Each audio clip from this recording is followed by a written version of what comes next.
Nursery में आज बच्चों का शॉपिंग प्रैक्टिस डे है, जिसके तहत हर बच्चे को एक एक जिम्मेदारी दी गई है। कैरन के पास शॉपिंग की लिस्ट है, राय के पास सुपरमार्केट का मैप है और माओ के पास पैसे का बैग है। उनका टास्क यह है कि उनको खुद से लिस्ट में दी गई चीजों की शॉपिंग करनी है। बच्चे सभी को बाय करते हुए अपने टास्क के लिए निकल पड़ते हैं। उनके साथ पेपे भी जा रहा है, जिसके सर पर एक कैमरा है। इसी कैमरे के जरिए टीचर और पेरेंट्स बच्चों की एक्टिविटी को देखेंगे। मार्केट जाते हुए वे एक जगह पर रुक जाते हैं। उनको वहाँ का रास्ता नहीं पता। वे मैप खोलकर रास्ते को ढूंढने की कोशिश करते हैं, पर यह उनके पल्ले बिल्कुल भी नहीं पड़ता। बच्चों को दुविधा में देख पेरेंट्स भी काफी परेशान हो जाते हैं। तभी माओ अपने मामा की बात को याद करता है कि अगर तुम कहीं खो जाओ तो दूसरों की मदद लेना। वे सभी माओ के इस बात से सहमत होते हैं और इसे अप्लाई करने के बारे में सोचते हैं। तभी सामने से जा रही एक लड़की को पुकारते हुए कैरन पूछती है कि दादी सुपरमार्केट कहाँ है। दादी सुनते ही उस लड़की का दिमाग खराब हो जाता है। वह गुस्से से उन्हें डांटते हुए कहती है कि मैं एक टीनेजर हूँ। उसकी डांट से माओ रोने लगता है। तभी सिचुएशन को समझते हुए राय कहता है कि तुम कितनी सुंदर हो। सुंदर सुनते ही वो लड़की काफी खुश हो जाती है और बच्चों को सुपरमार्केट जाने का रास्ता बताने लगती है। इधर पेरेंट्स राय की इस समझदारी पर काफी खुश होते हैं। उधर बच्चे आखिरकार सुपरमार्केट पर पहुँच जाते हैं। फिर वे शॉपिंग की लिस्ट को देखते हैं, जिसमें कि मेलन सोडा, हॉट केक और बैगन खरीदने को कहा गया है। पर कैरन को मीट चाहिए। मीट खोजते हुए कैरन सॉसेज वाले दुकान में चली जाती है। वहाँ खड़ी एक लड़की कैरन को एक सॉसेज ट्राई करने को देती है। कैरन को यह काफी टेस्टी लगता है। इसके बाद तो एक एक करके वह सारी प्लेट को ही खत्म कर देती है। फिर वह लड़की कैरन को सॉसेज का पैकेट दिखाते हुए इसका प्राइस बताती है। इस पर कैरन नहीं चाहिए कहकर वहाँ से चली जाती है। उसके इस बर्ताव को देख नात्सुकी काफी शर्मिंदा हो जाती है। उधर माओ को हॉट केक्स के पैकेट दिख जाते हैं, लेकिन उनमें से एक निकालने के चक्कर में वो पूरे पैकेट्स को ही गिरा देता है, जिसे देख हानुका काफी एम्बैरेस हो जाती है। आखिर में तीनों बच्चों को तीनों चीजें मिल जाती है। अब बस उन्हें पे करना है। लेकिन सियोरी थोड़ी परेशान है। उसे डर है कि कहीं काउंटर के सामने रखी लुभावनी चीजों में बच्चों का दिल ना आ जाए। लेकिन जिसका डर था वही होता है। कैरन को वहाँ एक कुकी पसंद आती है और वह उसे लेना भी चाहती है, पर राय उसे समझाता है कि ये सही नहीं है, हमें ये लाने को नहीं कहा गया है। तभी वह माओ को देखता है। माओ भी 2 बिस्किट के पैकेट निकालकर इसे भी लेने की बात करती है। इस पर राय उन दोनों को यह सब वापस रखने को कहता है, क्योंकि उन्हें ये सब लाने को नहीं कहा गया है। इस पर वे दोनों बच्चे जिद करने लगते हैं और चिल्ला चिल्ला कर रोने लगते हैं। बेचारा राय बिल्कुल परेशान हो जाता है और आखिर में उनकी बात मानकर उनको शांत कराता है। इधर नात्सुकी और हानुका अपने बच्चों की हरकत पर काफी शर्मिंदा होती है। शॉपिंग खत्म करने के बाद बच्चे वापस घर जाने को तैयार होते हैं, लेकिन वे रास्ता भूल जाते हैं। उन्हें पता नहीं कि किस ओर जाना है। माओ रोने रोने को होता है कि तभी पेपे उन्हें इशारों से बताता है कि वह रास्ते को स्मेल करके नर्सरी का पता लगा सकता है। आखिर में पेपे की मदद से वे वापस नर्सरी में पहुंच जाते हैं। अपनी मामास को देख वे तीनों काफी खुश होते हैं। उनकी मामा भी उन्हें देख काफी खुश होती है और उन्हें गले लगा लेती है। तभी बच्चों की बेहतरीन कारनामे की बधाई देते हुए प्रिंसिपल वहाँ पर आते हैं और इस टास्क का विनर राय चैन को घोषित करते हैं। सभी इससे काफी खुश है। तभी प्रिंसिपल मेलन सोडा की बोतल को खोलते हैं, लेकिन इसका पूरा झाग उनके चेहरे पर आ जाता है। टीचर कहती है कि राय चैन, क्या तुमने मेलन सोडा की बोतल को शेक किया था? राय चैन याद करता है कि वह किस तरह घर आते हुए सामानों को घुमा घुमा कर आ रहा था। वह यह सोचकर काफी हंसने लगता है। अगले दिन नर्सरी में एक इवेंट रखा गया है। माओ को नर्सरी ले जाते हुए हानुका सोचती है कि ये इवेंट आखिर किस बारे में हो सकता है। प्रिंसिपल ने बस इवेंट में आने के लिए कहा है, पर इसमें क्या होगा इसके बारे में कुछ नहीं बताया है। तभी वे तीनों माएं नर्सरी के बाहर एक दूसरे से मिलती है। बाकियों को भी इस इवेंट के बारे में कुछ नहीं पता। तभी नर्सरी में एक रूम खोलते हुए प्रिंसिपल और टीचर उन तीनों को वहाँ अंदर आने के लिए कहते हैं। बाहर से यह रूम काफी छोटा लगता है, लेकिन जब वे अंदर जाते हैं तो पाते हैं कि यह तो काफी विशाल है। इसके अंदर बच्चों के कई सारे ड्रेस रखे होते हैं। प्रिंसिपल उन्हें बताते हैं कि ये सभी आइटम डेविल वर्ल्ड से हैं और इस रूम को मैजिक टेस्टिंग रूम कहा जाता है। वे आगे कहते हैं कि ये सभी कॉस्ट्यूम अपने आप में एक मैजिक सूट है, जिसे पहनकर बच्चे अलग अलग तरीके के मैजिक को ट्राई कर सकते हैं। यह सुन तीनों माएं चौंक जाती है। फिर प्रिंसिपल कहते हैं कि इस कॉस्ट्यूम को पहनकर बच्चों को पता चलेगा कि बच्चे किस तरह के मैजिक में सबसे अच्छे हैं। एक तरह से उन्हें अपने टाइप ऑफ मैजिक के बारे में पता लगेगा। पर प्रिंसिपल की बातों को न सुनते हुए वे तीनों मम्मीज अपने अपने बच्चे के लिए सुंदर सुंदर कपड़े चुनने लगते हैं। प्रिंसिपल काफी इग्नोर्ड महसूस करता है। फिर तीनों बच्चे अलग अलग टाइप के कॉस्ट्यूम पहनते हैं। वे इसमें इतने क्यूट दिख रहे होते हैं कि उनकी माएं उनकी तस्वीरें लेने लगती है। फिर प्रिंसिपल बच्चों को कहते हैं कि वे इसमें अपने मैजिक को ट्राई करें, पर बच्चों को समझ में नहीं आ रहा कि वे मैजिक कैसे करे। इस पर टीचर उन्हें कहती है कि उन्हें बस कंसंट्रेट करना है जैसा वो पहले करते थे। सबसे पहले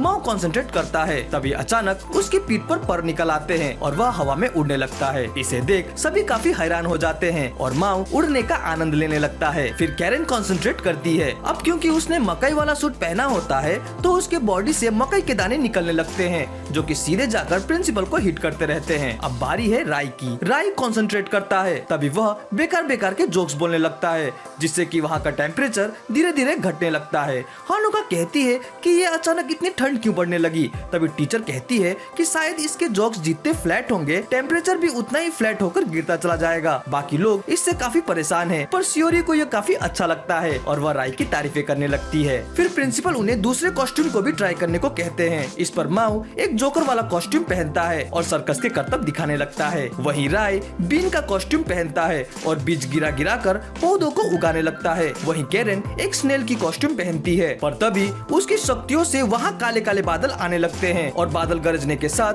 तेज बारिश होने लगती है। उस बारिश में बाकी सभी भीग जाते हैं। नात्सुकी कैरन को इसे रोकने को कहती है, पर उसे नहीं पता कि इसे कैसे रोकना है। तभी प्रिंसिपल सभी को रूम से निकलने को कहते हैं, पर वे बाहर नहीं जा पाते क्योंकि बारिश की वजह से राई के बनाए हुए पौधे काफी बड़े बड़े हो जाते हैं और उनकी लताएं पूरे दरवाजे को कवर कर देती है।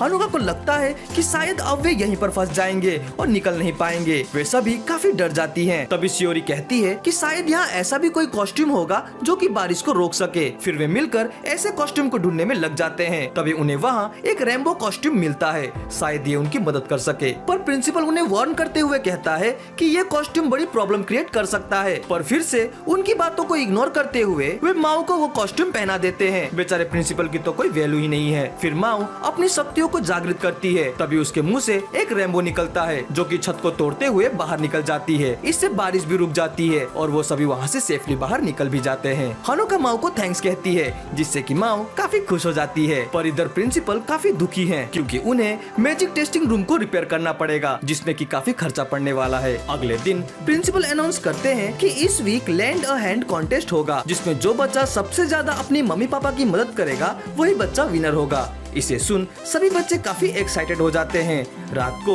जब हानुका कपड़े समेट रही होती है तो माँ उसे देखता है और वह इसमें उसकी मदद करने की सोचता है। वो कपड़े निकालकर जैसे तैसे उसे समेटने लगता है। उसे ऐसा करने में काफी मजा आ रहा है। जब हानुका उसे ऐसा करते हुए देखती है तो वह काफी खुश हो जाती है और उसकी मदद करने के लिए उसे शाबाशी देने लगती है। अगले दिन हानुका नात्सुरी और शियोरी को माओ के हेल्प करने के बारे में बताती है। इस पर नात्सुकी उसे कहती है कि कल कैरन ने भी फूलों में पानी देने में उसकी मदद की थी। फिर शियोरी भी कहती है कि राय ने भी कल खाना पकाने में उसकी मदद की थी। वे तीनों माएं उनके बच्चों द्वारा उन्हें हेल्प करने पर काफी खुश होती है। भले ही बच्चों द्वारा हेल्प करने पर उनका काम और भी अधिक बढ़ जाता है, पर फिर भी उन्हें उनका हेल्प करना काफी क्यूट लगता है। रात को जब शिन डिनर रेडी करता है तो माओ डिनर को टेबल तक पहुंचाने में उसकी मदद करता है। भले ही उसे डिनर टेबल तक पहुंचाने में पूरे 5 मिनट लगते हैं, पर फिर भी उसका इस तरह से काम में हाथ बटाना उन्हें काफी अच्छा लगता है। इसी तरह माओ बाकी कामों में भी उनकी मदद करने लगता है। इससे उसे काफी खुशी भी मिलती है। रात को माओ बड़ी मेहनत से बाथ टब की सफाई करता है और अपना काम खत्म करके वो रिलैक्स महसूस करता है, लेकिन बाथ टब अभी भी गंदा ही है। हानुका उसके काम की तारीफ करती है और उसे अंदर कमरे में जाकर खेलने को कहती है। फिर वो चुपके से शिन को कहती है कि वो माओ को अंदर बिजी रखे, तब तक वो बाथ टब की सफाई कर लेगी। शिन मान जाता है और माओ के साथ बैठ जाता है। तभी थोड़ी देर बाद शिन को जोर का प्रेशर आ जाता है। वह माओ को वहीं बैठे रहने को कहकर बाथरूम में चला जाता है। तभी माओ अपनी ड्राइंग कंप्लीट होने पर उसे दिखाने के लिए हानुका की तरफ जाने लगती है, पर वह देखता है कि हानुका बाथ टब की सफाई कर रही है। माओ इसे देख काफी उदास हो जाता है। उसे लगता है कि उसने बाथ टब को अच्छी तरह से साफ नहीं किया, इसलिए मामा को फिर से यह करना पड़ रहा है। माओ की बातों को सुन हानुका काफी हड़बड़ा जाती है, लेकिन तभी शिन वहाँ आ जाता है और मामले को संभालते हुए कहता है कि वास्तव में माओ के बाथ टब को साफ करने के बाद उसने फिर से उसे गंदा कर दिया था, इसलिए हानुका को इसे फिर से साफ करना पड़ रहा है। फिर वह माओ को माफी मांगता है कि उसने उसके साफ किए हुए बाथ टब को गंदा कर दिया। इसे सुन माओ फिर से खुश हो जाता है और हंसते हुए शिन को गंदा पापा कहने लगता है। माओ को खुश देख वे दोनों भी काफी रिलैक्स हो जाते हैं। अगले दिन नर्सरी में principal lend a hand contest का विनर घोषित करते हैं, जो कि है पेपे। सभी इससे काफी खुश हैं, पर माओ को छोड़कर। वह कहता है कि अगली बार वह पेपे को हरा कर ही रहेगा। अगले दिन ब्रेकफास्ट के दौरान कैरेन अपना ब्रेकफास्ट जल्दी जल्दी खत्म कर देती है और फिर इत्सुकी की प्लेट से मीट बॉल उठाकर खा देती है। इससे कैरेन और इत्सुकी में लड़ाई होने लगती है। तभी नात्सुकी उन्हें शांत कराती है और फिर अपने स्कूल के लिए निकलते हुए इत्सुकी से कहती है कि आज वो कैरेन को नर्सरी तक छोड़ दे। इत्सुकी मान जाता है, पर वह कैरेन की हरकतों से काफी परेशान हो चुका है। तभी वह देखता है कि कैरेन के विंग्स अचानक से बड़े हो रहे हैं। वह इसे कैरेन को बताता है। कैरेन इसे देखती है और उससे पूछती है कि अब क्या होगा। इस पर इत्सुकी डेविल बुक को देखकर इसकी जानकारी लेने लगता है। वह पाता है कि यह डेविल बेबी के ग्रोइंग होने का बस एक प्रोसेस है। तभी कैरेन पूछती है कि क्या हुआ। इस पर इत्सुकी के दिमाग में एक शैतानी विचार आता है और वह कैरेन को डराते हुए कहता है कि यह तो काफी बुरा हुआ। इसमें लिखा है कि अब तुम्हारे विंग्स बड़े होते जाएंगे और फिर ये तुम्हें उड़ाकर किसी डरावने जगह पर ले जाएगी, किसी ज़ॉम्बीज या मॉन्स्टर्स के पास। इसे सुन कैरेन काफी डर जाती है और डर के मारे कांपने लगती है।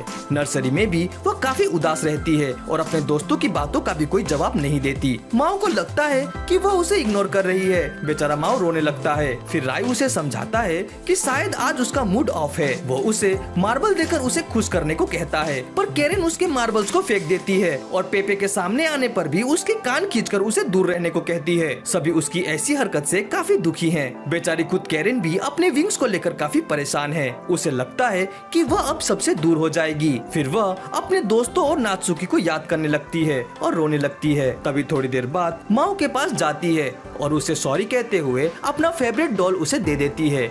फिर वह पेपे को अपनी माला दे देती है और राय को अपना क्लिप दे देती है।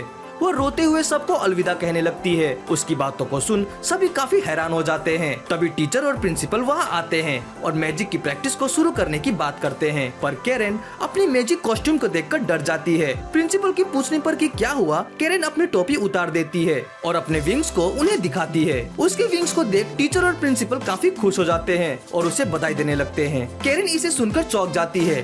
फिर प्रिंसिपल उसे बताते हैं कि जब तुम्हारे विंग्स बड़े हो जाते हैं तो इसका मतलब यह है कि तुम्हें नए विंग्स मिलने वाले हैं, जो कि बताता है कि तुम हेल्थी और अब बड़ी हो रही हो। इसे सुन कैरेन चौंक जाती है। फिर वह घबराते हुए उन्हें डरावनी जगह के बारे में पूछती है, जो कि प्रिंसिपल और टीचर के पल्ले नहीं पड़ता। कैरेन पूरी बात को समझ जाती है और काफी राहत महसूस करती है, पर वह अब इत्सुकी को नहीं छोड़ने वाली। घर जाकर वह इत्सुकी को दौड़ाने लगती है और अपनी शक्ति से उसे फ्रीज कर देती है। वीडियो के अगले पार्ट के लिए कमेंट जरूर करें। वीडियो अच्छी लगी हो तो इसे लाइक और कमेंट जरूर करें। हमसे जुड़ने के लिए चैनल को सब्सक्राइब करें। तो मिलते हैं अपनी अगली वीडियो में। Sign out.